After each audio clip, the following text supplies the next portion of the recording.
भुवनेश्वर पटिया सृष्टि एकाडेमी परिसर में शनिवार एक वार्षिक पुरस्कार वितरण उत्सव अनुष्ठित हो जाइए। उत्सव में एलजी ब्रांच मुख्य जयकृष्ण मुख्य अतिथि भाव में जोगदे। सृष्टि अध्यक्ष डॉक्टर उमाकांत दास, उपाध्यक्ष डॉक्टर प्रज्ञा परमिता षडंगी सम्मानित अतिथि भाव में जोगदे।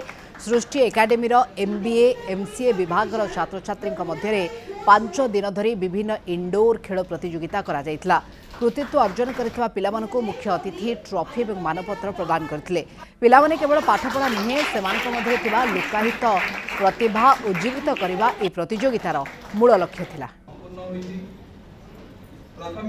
हाई पोटेंशियल है बच्चों में, पढ़ाई के साथ इंडोर एक्टिविटी गेम्स ये सारे लोगों ने पार्टिसिपेट किया है और अच्छा किया है। और सारे विनर्स को मेरी तरफ से बधाई।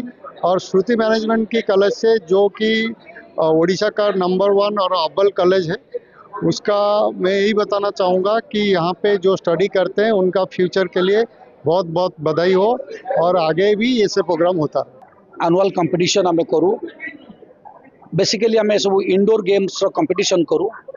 आज तार अवार्ड सेरेमनी थिला। आ द्वारा आम पिलामानकु वार्ता देवाक चाहूँ जे तमे खाली पाठ पढ़ले हम ना, तुम भितर जो अंतर्निहित दक्षता बा तुम भितर जो रही प्रतिभा रही ताकू केमिति तमे सुचारू रूपे डिफरेंट कार्य प्रतिपादन करि परिबो, आकु लोकलोचन को आनिया पई ये गोटे प्रयास थिला।